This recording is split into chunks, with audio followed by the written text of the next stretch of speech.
Hi friends, Saidapet vadacurry recipe பார்க்கலாமா? அதுக்கு ஒரு மிக்ஸி ஜாரில் ஊற வச்ச கடலைப்பருப்பு, வரமிளகாய், பூண்டு, சோம்பு, தேவையான அளவு உப்பு போட்டு நல்லா அரைச்சி எடுத்துக்கோங்க. இப்போ நல்லா உதுத்து விட்டு ஸ்டீம் பண்ணி எடுத்துக்கலாம். நீங்கள் தோசைக்கல்ல அடையாகவும் போட்டு எடுத்துக்கலாம், இல்லைனா பொரிச்சும் எடுத்துக்கலாம். இது நல்லா ஆறுனதுக்கப்புறம் பொடி பண்ணி வச்சுக்கோங்க. இப்போ ஒரு கடாய் வச்சுட்டு கொஞ்சமாக எண்ணெய் ஊற்றி ஹோல் கரம் மசாலா ஸ்பைசஸும் கொஞ்சமாக சோம்பும் போட்டுக்கலாம். கூடவே கட் பண்ணி வச்சுருக்கிற ஒரு பெரிய வெங்காயம், பச்சை மிளகாய், கருவேப்பிலை இதெல்லாம் போட்டு நல்லா வதக்குங்க. ஒரு ஸ்பூன் இஞ்சி பூண்டு பேஸ்ட் போட்டுக்கலாம். இப்போது தக்காளியை ஒன்றா கட் பண்ணி சேர்த்துக்கலாம். தக்காளி நல்லா மசிஞ்சு வந்ததுக்கப்புறம் ஒரு 1/4 டீஸ்பூன் மஞ்சத்தூள், மிளகாத்தூள், தனியாத்தூள், கரம் மசாலா இதையும் நல்லா சேர்த்துக்கோங்க.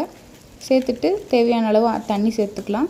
இப்போ உதுத்து வச்சுருக்கிற அந்த கடலைப்பருப்பையும் சேர்த்துக்கோங்க. நல்லா சேர்ந்து ஹாஃப் குக் ஆனதுக்கப்புறம் 2 டேபிள் ஸ்பூன் தேங்காயை நல்லா அரைச்சி பேஸ்ட்டாக சேர்த்துக்கலாம்.